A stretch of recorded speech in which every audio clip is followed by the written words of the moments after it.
vast land of China from north to south sees a long history of varied schools of profound martial arts. However, when talking about representative schools, they are inarguably Shaolin and Wudong, the two pillars of Chinese Wushu. As the saying goes, the South reveres Wudong.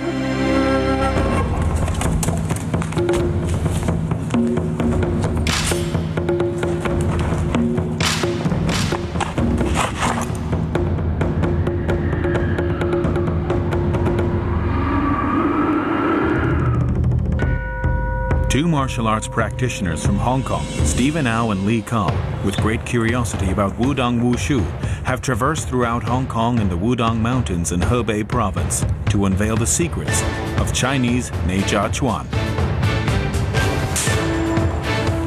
There is always sparring and fighting in Wushu. Through practicing and sparring with others, we can challenge ourselves. And through these challenges, we can find different ways to improve ourselves.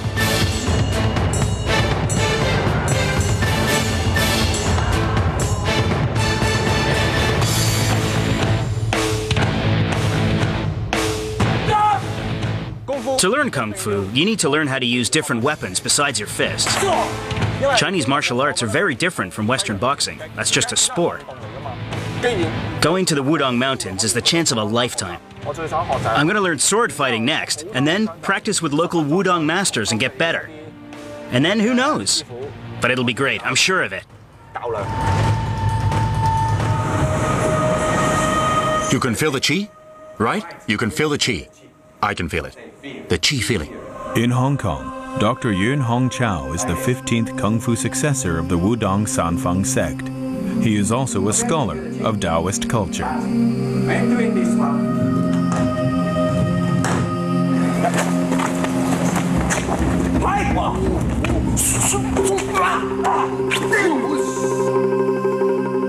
I really want to explore the Wudong School of Kung Fu. Yeah? Actually, in this school, the signature style, the signature fighting style, what is it? Can you tell me? And also the most effective tactics. Real-life combat, huh? Wudang Tai Yi Wu Xing Xuan.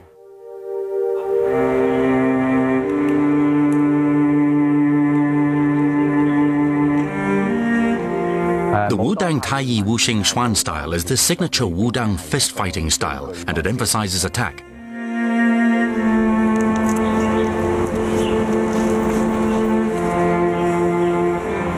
It's a technique that's designed to knock over your opponent, or in more serious cases, disable them by dislocating their joints. Now, Ka, the style I'm about to show you is known as the ultimate gem of the Wudang Mountains. Now, as a fist-fighting maneuver, it's definitely extremely powerful, especially the insert hammer move. Here, like this. Got it? It targets the ribs, Right. the throat, and the vital organs. Crucially, when you throw a heavy punch, you must remember to, you have to raise your anus. That's right. Sorry, by that do you mean clench my buttocks, like this? No, I don't mean that. Oh. I mean the actual anal sphincter. You have to clench it tight, like you're holding back a poo. So basically you're telling me to punch while I'm holding back a poo, is that what you're saying? Yes, exactly.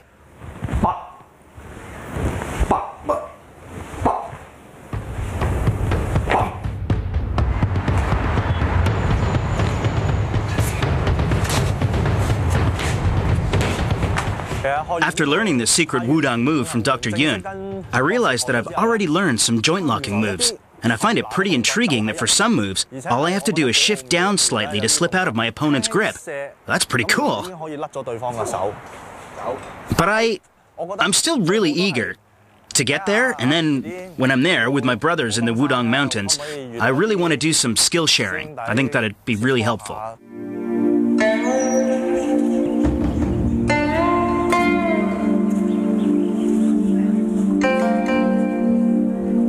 There are over 100 temples in the Wudong Mountains of Hebei Province. Some smaller ones are often hidden in deep mountain ranges, where wild beasts might wander in the past. Taoist priests practiced wushu for safety. And some bigger Taoist temples, such as Zixiaogong, because it was a royal temple, attracted many state officials and the rich. To protect these important people, martial arts training was indispensable. The Sanfeng sect is representative of Wudang Wushu. It was founded by the legendary Taoist Jiang Sanfeng. He is said to have merged into martial arts, Taoist health practices, which have become the characteristics of Wudang Wushu till this day.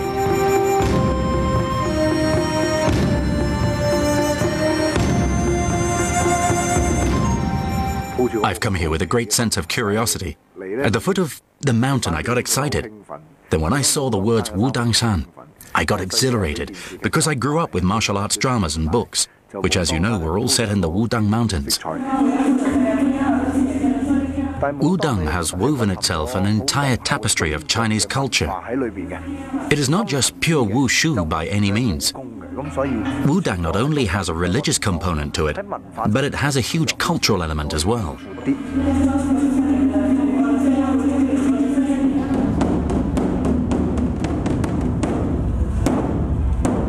Ready? Begin.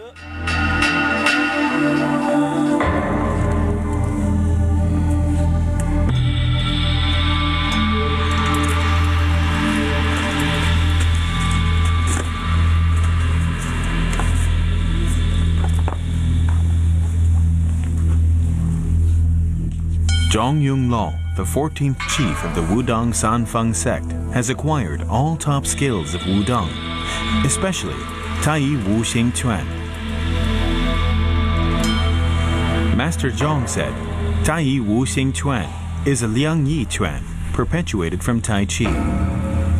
Its moves are based on Chinese philosophical concepts of gold, wood, water, fire, and earth. He thought Wudang Kung Fu was created by Taoist priests, firstly for health and longevity, and secondly for combat and sparring. Therefore, its style tends to favor calmness to subdue movement, acting second but coming first, using minimal force to offset a force 1,000 times stronger.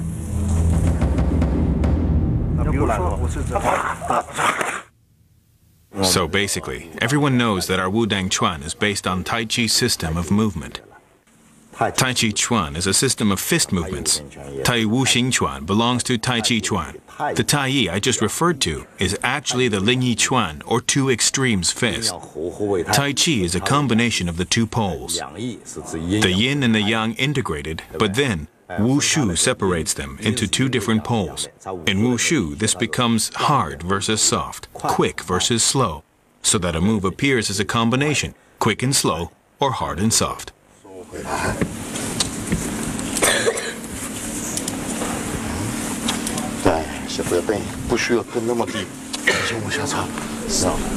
Each Taolu, which essentially means form, must include an element of both attack and defense. Suppose an enemy is right in front of you. When he attacks, you need to know how you'll defend yourself against him and how you'll fight back. So you need to think about both defense and attack and pre-plan. Each Taolu should be like that. Just now I noticed a lot of different moves with both attack and defense elements. You could see the difference very clearly. And the function of each move too. One of them was designed to lock an opponent's hand. I could even see what part of the hand it was intended to lock. Grip it. Right. Get your hand, put it like that, right? That way you've got total control. You can grip either the inner or outer wrist, or even up here on the acupoint. How's that, yeah? You can feel it now, can't you? Oh yeah, I can feel it now. So that's how you attack the acupoint. We have a number of different moves like that. Like this? So if somebody tries to attack your face, here's what you do. Oh. You tackle hits from above up there, and tackle hits from below down there. If he comes in low, try and tackle him like this. Then after you've taken him, stamp your hind leg, turn sideways, and advance. Oh, you stamp? Here, give me your hand again. You come at me this way and I'll grip it. Then I'll kick you like this, right on your shin. Bam. Oh, that I can't raise my leg. Like that. If you aren't defending yourself, then I kick you hard. Yeah. If you are defending yourself, then I lock here and push down. Then I attack you again. On the knee? Yes, that's the right moment to attack. Now attack. Hit him directly if you can. You don't have to lock the leg first. Then after you hit him, advance. Whatever you do, he'll fall over just like that.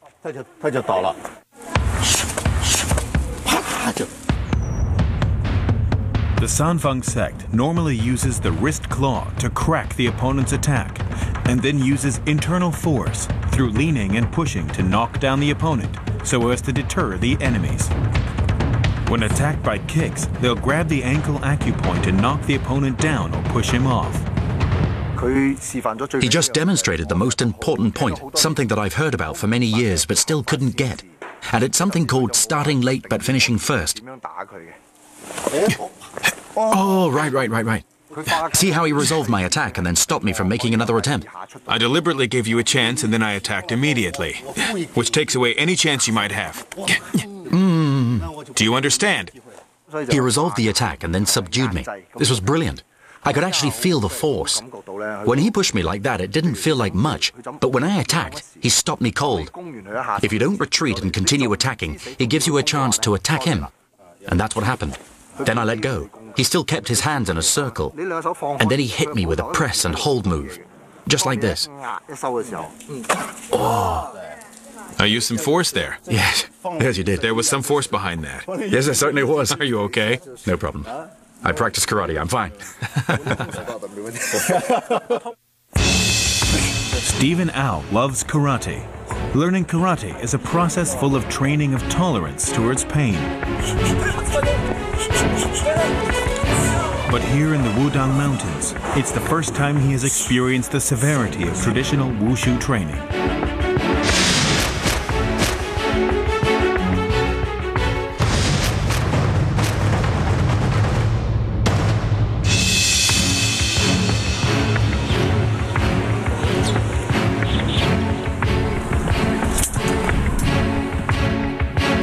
Under the tutelage of the Sanfeng sect Taoist master Zhang Yunlong, second protege Yuan Xiugang has acquired the secret codes of Wudang's internal fighting styles.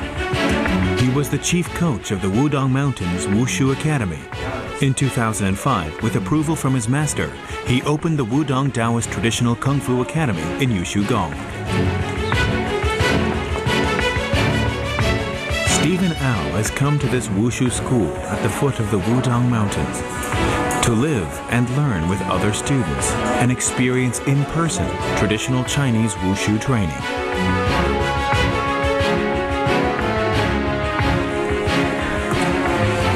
At 7:30 a.m., the class is assembled at Yushugang, jogging to warm up.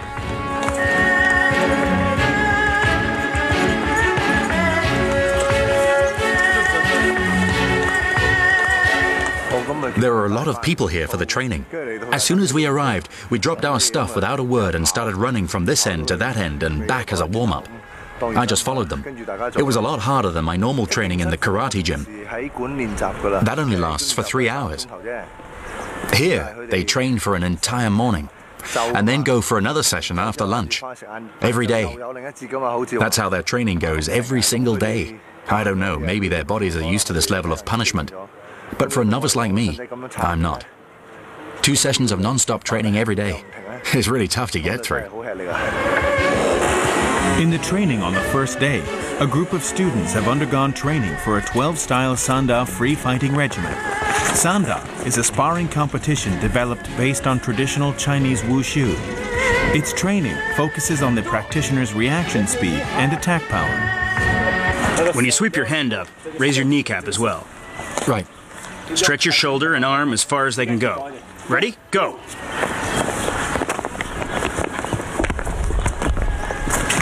Ready? Go! Stronger, stronger. Here, traditional training merges with modern training. We've been taught 12 combinations. Now we have to perform them all. This is hard work.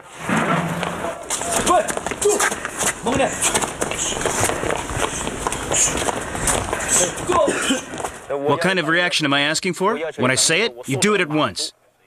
It has to be as quick and as natural as an instinct.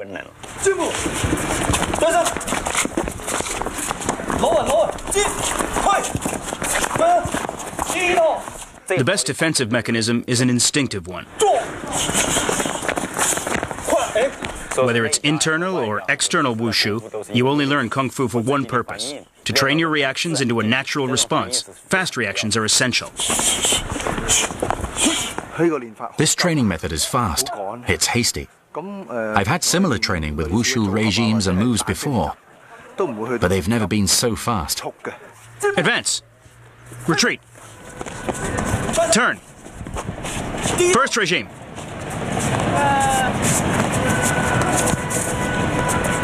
Stop. First regime. First regime. Did you forget? Go. Begin. Second regime.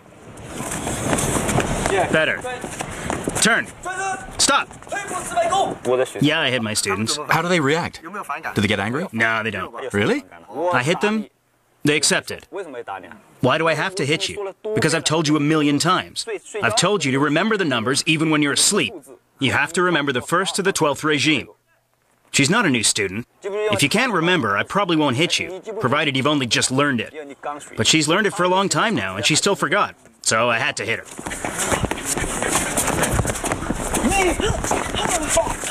Harder. Sifu tries to make everything kind of fun still. Like, even if it's very, very intense, he's like pushing you and, you know, go faster, go faster. It's good, I like it. Yes, I enjoy the training very much. Yeah, but some days, very hard, very tired, and I get very lazy. But Shifu helps keep us disciplined. Because they've come all the way to China to learn, I tell them. I say the reason we call it the Taoist Traditional Wushu School is because I teach with traditional methods. If you stop when you don't want to practice, how will you learn good Kung Fu? Right. If you want to achieve good Kung Fu, you have to practice. Whether you like it or not, you have to practice. Lower.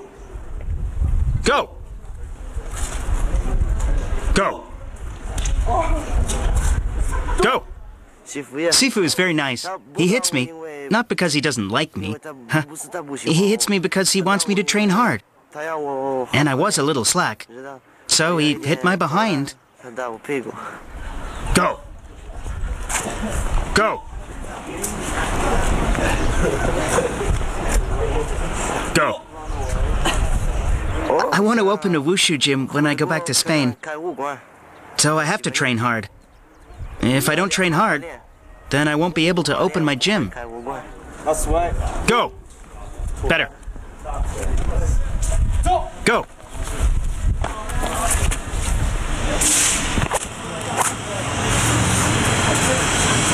I told you it wasn't right, and it's still not straight.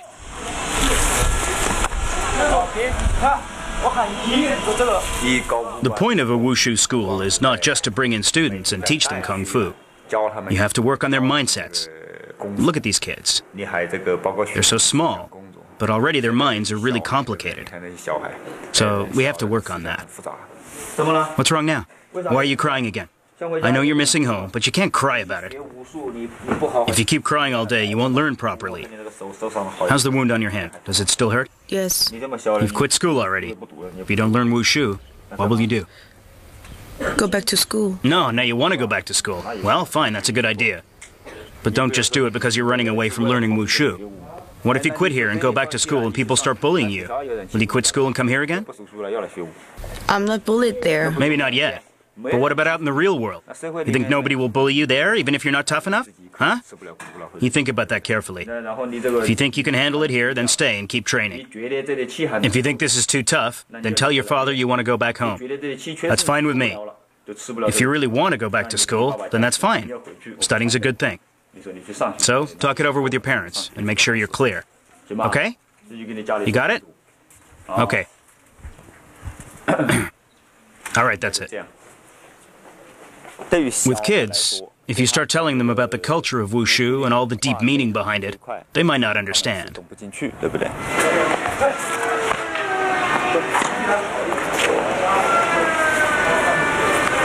So, you're here.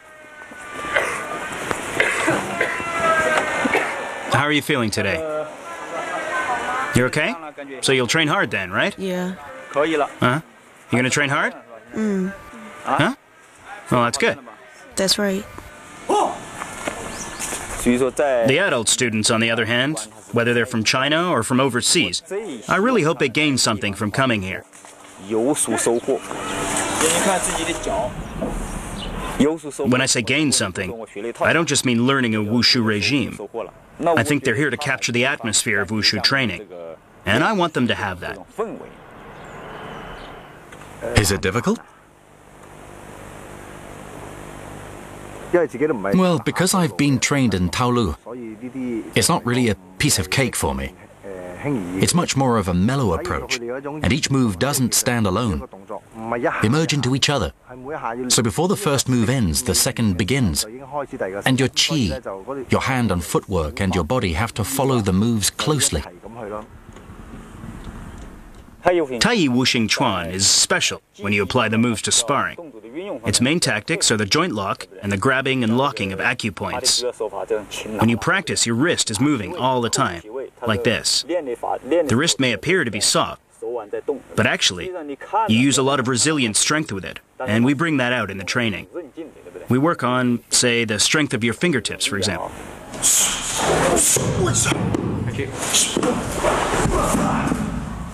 The force is strong enough to knock down an opponent. Often we'll also twist their joints, not just knock them down. But if you twist your opponent's joints before knocking them down, that can hurt them very badly.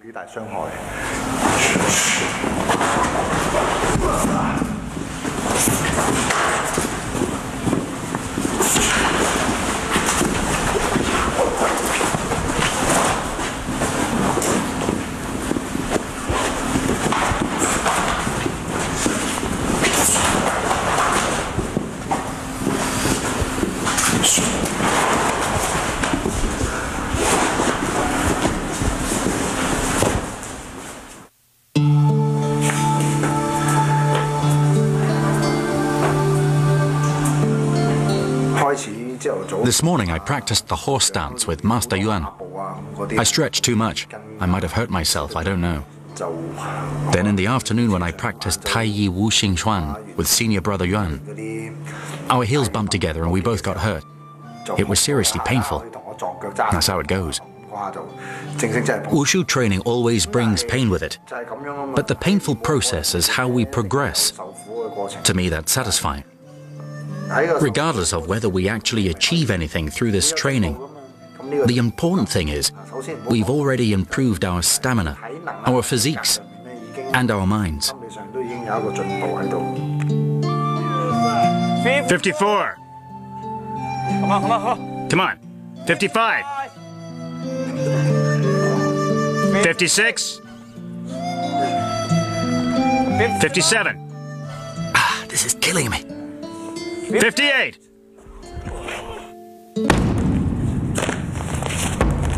Apart from fist fighting, light body skills and sword fighting are both one of a kind in Wudong Kung Fu. Li Ka will go to Wudong to learn these secret skills one by one.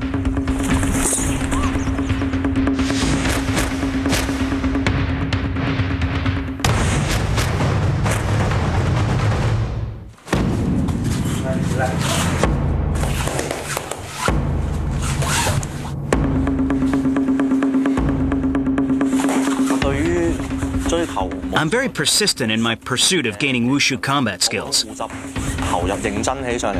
I'm into it, people might find me fierce and ruthless. If my opponent gets hurt, or even if I get hurt, say for example I see myself bleeding, I still don't get scared. My first reaction is excitement and the desire to keep fighting. Of course, this feeling would be kind of scary though if I couldn't control it. To me, wushu is a double-edged blade. If I don't use it properly, I might seriously hurt myself.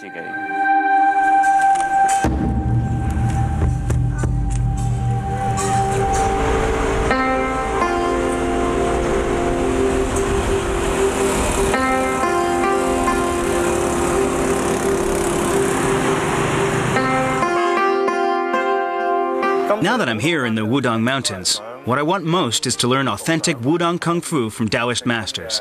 The feet and fist regimes too. But what I want to learn most are Wudang's sword skills.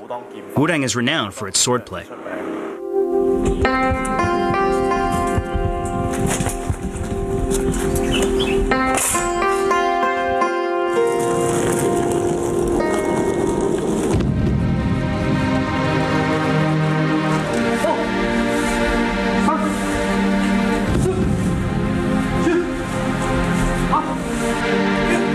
Master Chen Shiliu, with Taoist title Shi Heng, is the 15th successor of the Wudang Sanfeng sect. In the third World Traditional Wushu Festival in 2008, Master Chen got a gold medal for Wudang sword. He's also famous for his light body skills.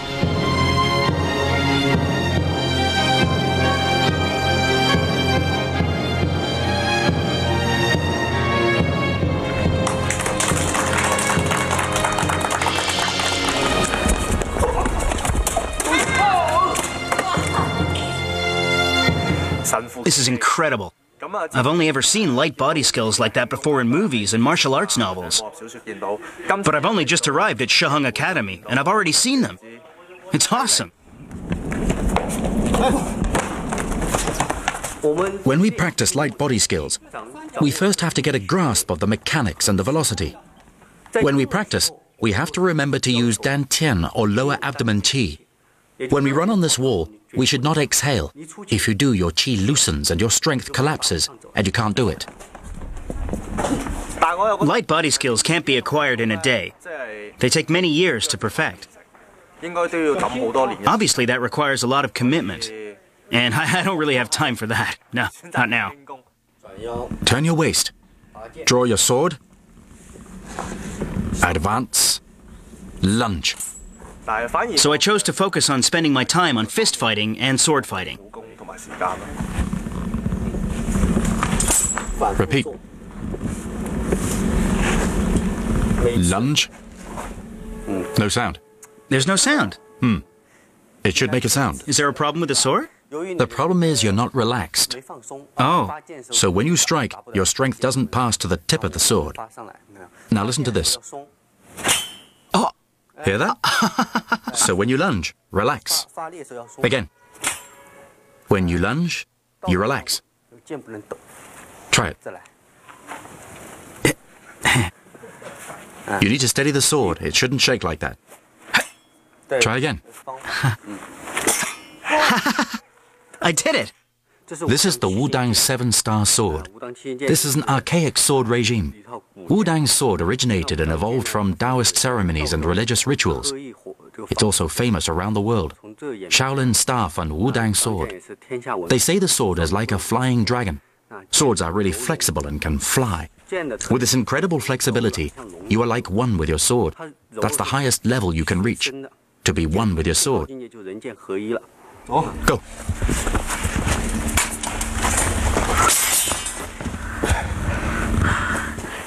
I've now learned some of the basics of 7-star sword.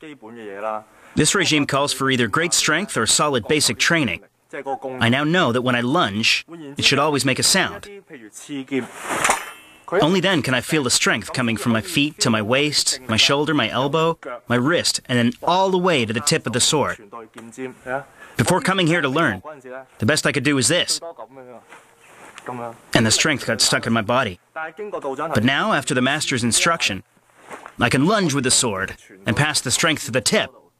Yeah, that was good. Then there's windmill splashing. Now that I've learned the basics of that, I realize that if I'm ever in combat, the key to winning is to using the right steps. You don't stand still when you're swinging the sword. The sword has to move with your steps. I move along as I swing my sword, like this.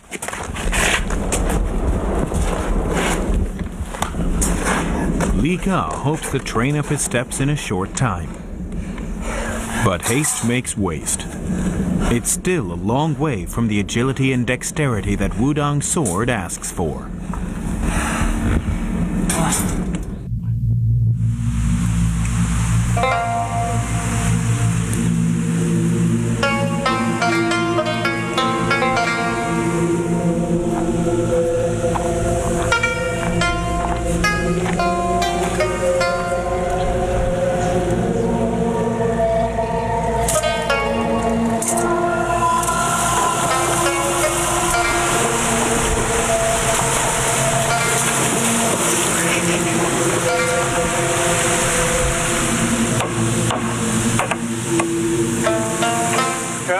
Actually, Master only taught me a few basics.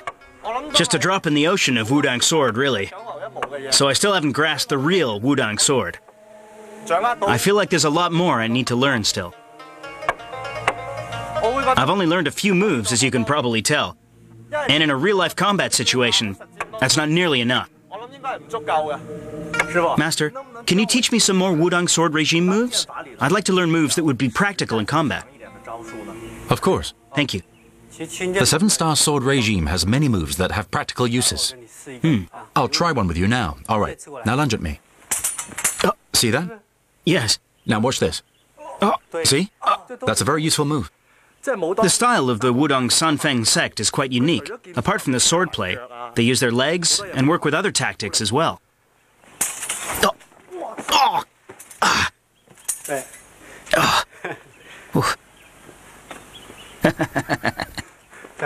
You want another one? I need you to tell me how you did that. Sweep and push. Like this and this? Yes, I was blocking a move. Oh. The parry is very useful. Again. Like that. Don't be afraid. Even for very forceful attacks, you just go like this. You understand? Oh. And lunge again. Right? You see? Now I kick. That's right, you can kick. Again. See? Right? The moves are constantly changing.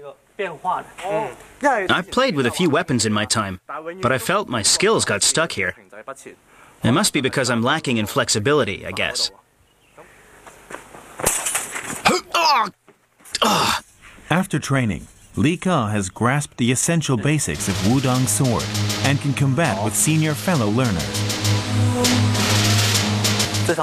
In this duel, we'll stop before we see blood. Now concentrate. Make sure you dodge quickly. Right.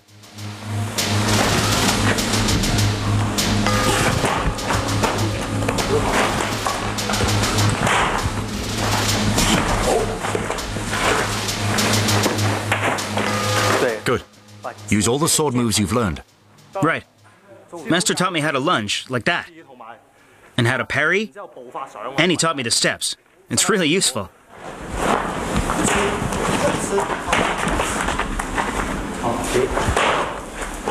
At one point, Master asked me to squat down.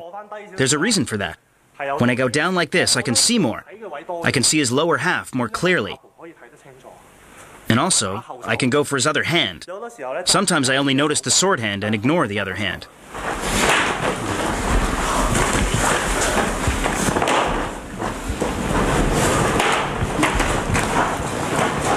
Good. Right. Yes, that's it.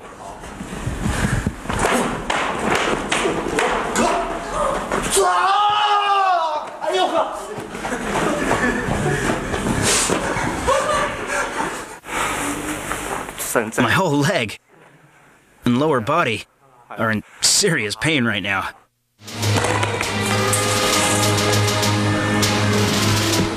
In the old days, Wushu masters not only learned Wushu, more importantly, they learned Wushu ethics. This is important. Without ethics, all you have is the pursuit of strength and power.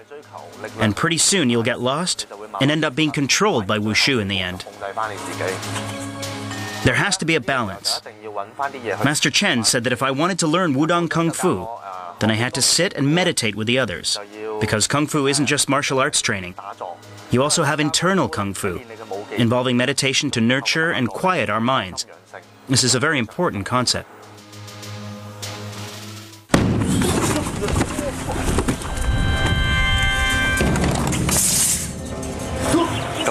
Now that we've come to Wudang, we're hoping to apply some Taolu moves to real-life combat, or at least in sparring exchanges.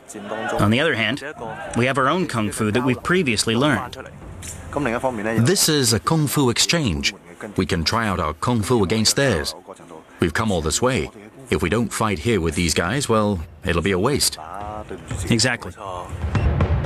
Therefore, Stephen Au and Li Ka are preparing for their ultimate combat.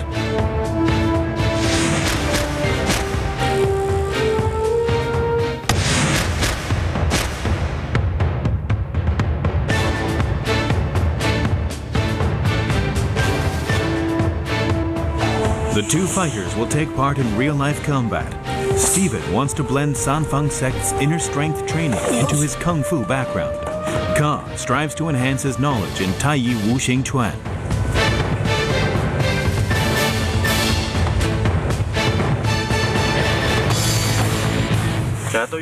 In terms of traditional Chinese wushu, right now I'm kind of doubtful. When there's been no rehearsal of the moves, will the regime still be useful? Stephen and I haven't rehearsed this at all, so can we just apply the moves freely? Or even use them at all? I guess we'll just kind of see what happens. Chinese kung fu can be applied in boxing rings and fighting contests, and its original features can be put to use. But if every move is fixed like in Taolu, then it will be impossible to use any of this in a real-life fight. Ready? Begin.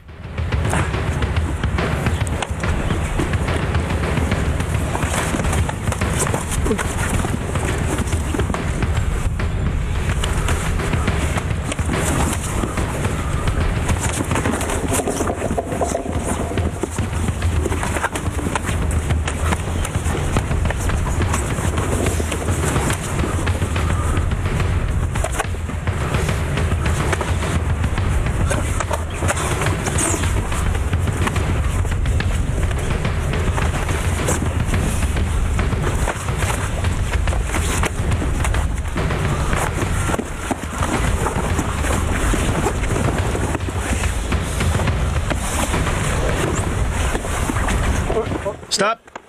Stop. Thank you, thank you. The reaction times are pretty quick. How'd we do? Well, I think it takes time to adjust to close sparring like that. It's a very different way of fighting. The close fighting techniques were okay, but the basics, well, you just didn't use them.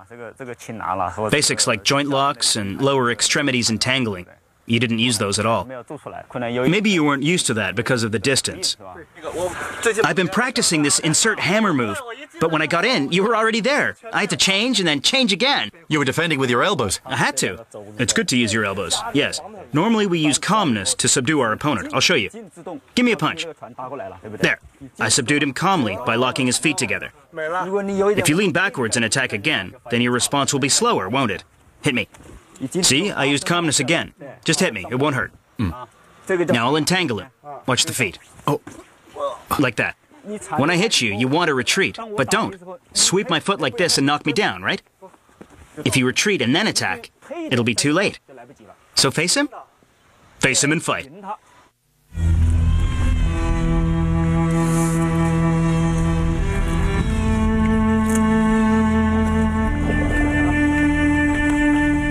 Ready? Begin.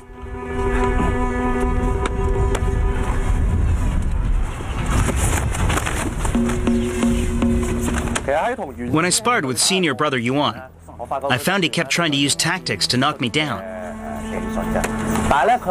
At the same time, he kicked and attacked me with his hands. He tried to get close to me, but because I kept my guard up and tried to stop myself from getting knocked down, he couldn't break through, even though he tried again and again.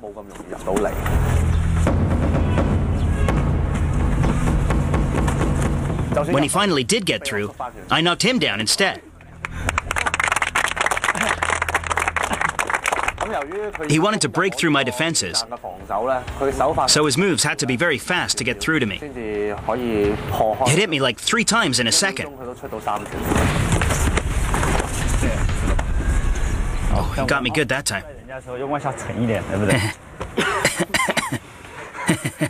He got me right in my chi gate. Oh.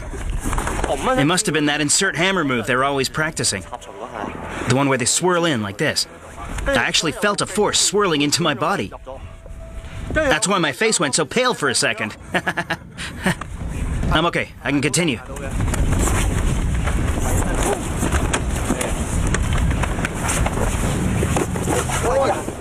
In wushu training, we fall and get back up again. Finding the will to get back on one's feet can influence the way we face setbacks in our regular lives. Just stand up and get back to it.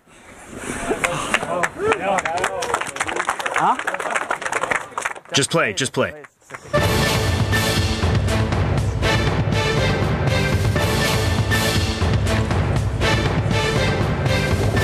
He's a big guy. He looks pretty strong and muscular, doesn't he?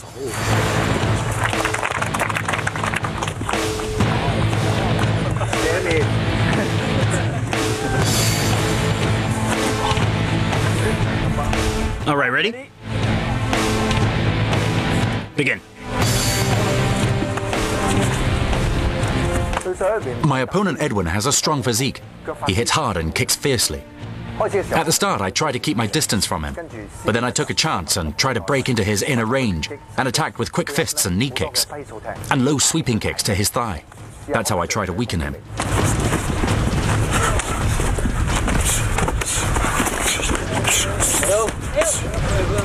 Then he turned fast and kicked me. Luckily, I parried his kick, otherwise it would have been a disaster. I paid him back with 3 quick kicks to both sides of his thigh. That undermined his attack, I think.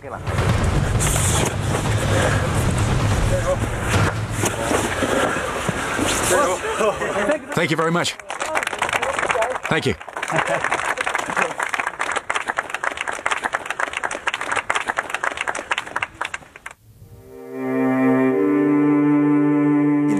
Modern people expect everything now.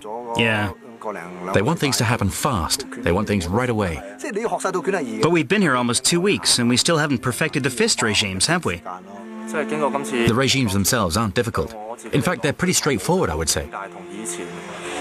That's right. It's more... their meanings and applications will take a longer time for us to grasp. After this trip to Wudang, my pursuit of wushu has changed pretty radically.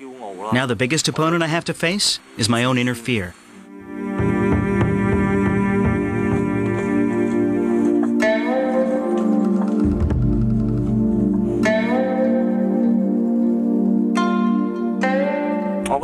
I think the summit to aim to reach in wushu is harmonizing man and the universe and finding ways to become one with nature. Everyone has their own summit to reach. Some just want to go higher and higher and higher. Others may not. Who am I? I'm drifting. I'm still looking for the wushu of my mind, for the ultimate destination. At the summit of wushu, you can't see anything, right? We practice wushu, especially internal wushu, from the formless to the formed. But then at the summit, it returns to nature and has no shape or form.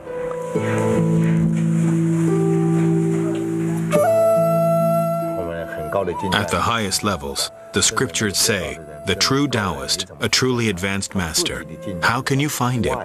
You can't find him, it's impossible.